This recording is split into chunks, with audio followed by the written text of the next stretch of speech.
Not as man does God see, because man sees the appearance, but the Lord looks into the heart.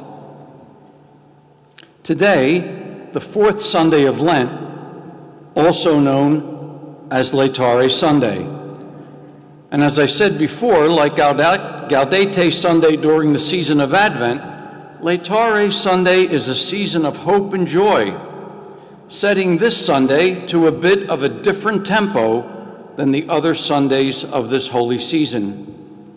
Easter is indeed coming, and Laetare Sunday stretches this season of penance to unfold, indeed to receive, the rays of light and hope and joy, a hint of all the glory that is to come. And all of our readings today point to the light, with the hope that we may all be cured of our blindness, especially the blindness of our heart, so that we may see without a doubt the truth that in these days of budding springtime, bursting with possibility, hope indeed springs eternal.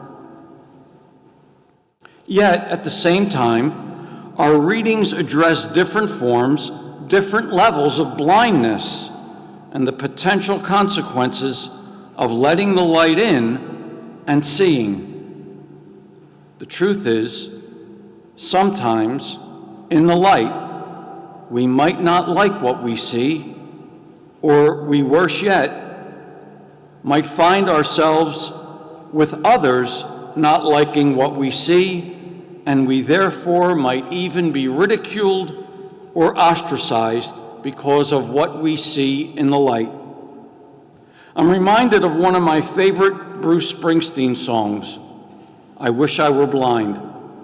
In the song, Springsteen sings of the pain he feels when he sees the love of his life walking along the strand with another, the love of her life. I wish I were blind, he pines, when I see you with your man.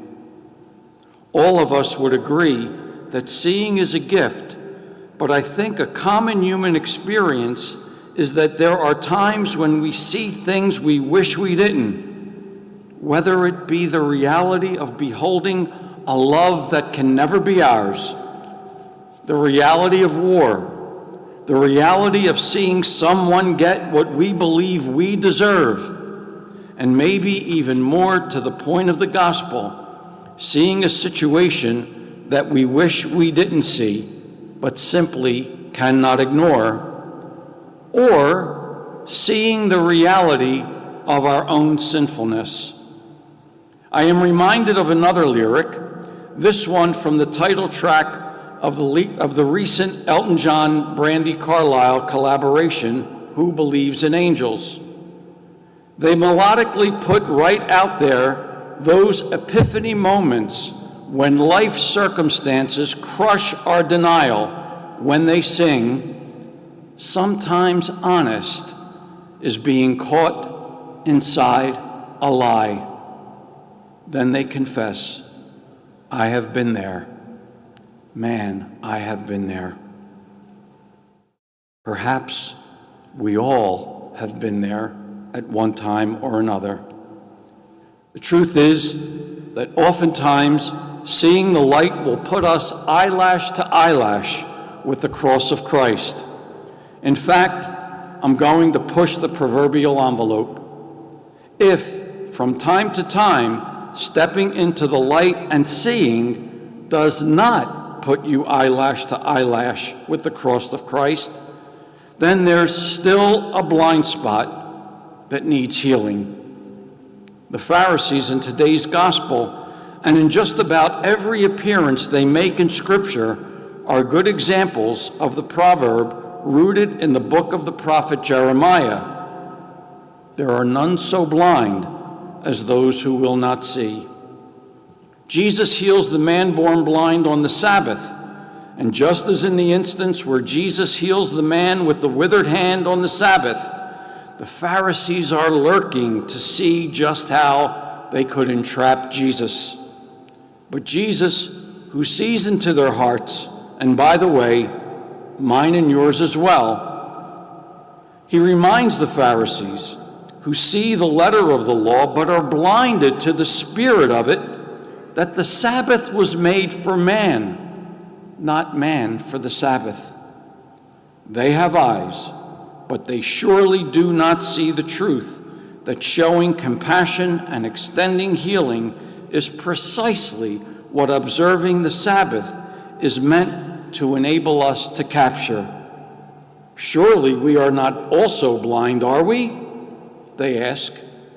How nice it would be if that question to Jesus rose out of humility to learn, rather than a haughty, tongue-in-cheek attempt to mock him. If you were blind, Jesus responds, you would have no sin. But now you are saying, we see, so your sin remains. In other words, if they were physically blind, they would have a reason for not seeing, but they have the gift of sight. However, their sin lies in their refusal to see what was so deeply embedded, so deeply co-opted by their self-righteousness, that they were rendered blinded to their own rather crippling blind spots. Another occurrence, another level, if you will, of blindness in this gospel is that of the blindness of the disciples of Jesus. Even we who profess to follow Jesus have blind spots. Those first disciples, they immediately want to attribute the affliction of the man born blind to either his own sinfulness or the sinfulness of his parents. Jesus opens their eyes to a whole new reality by teaching them that the man's blindness is not because of sin, but rather, this man's blindness will be used to reveal the glory of God. This is a theme that will be repeated in next week's gospel of the rising of Lazarus from the dead. The man born blind, the blindness of the Pharisees, the blindness of the disciples, Jesus uses each instance of blindness in the gospel to reveal the glory of God. This counterintuitive truth draws us closer to the meaning of the Lord's words to Samuel. Not as man sees does God see, because man sees the appearance, but the Lord looks into the heart. The Lord sees through our blindness and brings his kingdom and ideally our hearts into the light. We have an open invitation to follow the light. Ironically, even if we choose to stay stuck in our blindness, get ready. The Lord might use us anyway to bring his kingdom to light. Look at David, chosen and anointed by the Lord to be king of Israel. David, who's often credited as leading the chosen people into their golden age, had his blind spot revealed, and we know it was a huge one. This great king was also an adulterer, and worse, complicit in murder. But the Lord sees David's heart, even through all of that, to use David as his instrument to bring his kingdom to light. Think about that for just a moment. It's stunning, really. If the Lord can see through the blindness of David, a flawed but ultimately a godly man, how much can the Lord see through our blindness to bring the peace of his kingdom entrusted to us into the light? Bask in that on this Laetare Sunday. Yes, yes, yes. Hope springs eternal. All we have to do is open our eyes and follow the light of Christ. In fact, Paul tells us today that the ultimate prize of our being in the light is that we become the light. You were once darkness, but now you are light, he says. Live as children of the light. Try to learn what is pleasing to the Lord. What a hope-filled and joy-filled aim of our Lenten journey, to become the light. Awesome. But remember, we might not always want to see what the light reveals. However, hope and joy do not eradicate the cross. Rather, they give us what we need to carry it. Last week I was on vacation, and one of the things I like to do is read a novel or two because I rarely get the chance to do otherwise. I chose to read a book called The River is Waiting by Wally Lamb. Did anybody read it? Yes. Okay, one person read it. His books tend to be about complex human relationships and even more complex emotions and complications that accompany them. This book was no different. And at various points, I found the book so depressing, I was often tempted to stop reading it. I thought, what am I reading this book for on vacation? But I put my trust in the hope that there would somehow be redemption and light in the midst of the very dark circumstances it presented. Very early on in the novel, the stage is set for those tragic circumstances. The lead character, Corey Ledbetter, is married to Emily, his college sweetheart. They have twins, a boy and a girl. But Corby has a blind spot. He has an addiction to alcohol and anti-anxiety medication. When the twins are just over 2 years of age, Corby, who lost his job, must take the children to daycare. Before getting the twins and himself into the car, he spikes his coffee with bourbon and a chaser of a couple of Ativan. Without realizing that one of the twins is playing in the driveway and not in the car, he backs up. An unbearable tragedy strikes. As the story unfolds and as the tragic consequences of Corby's actions only heap tragedy upon tragedy, it's easy for the reader to wonder how this story could go anywhere but deeper into the dark.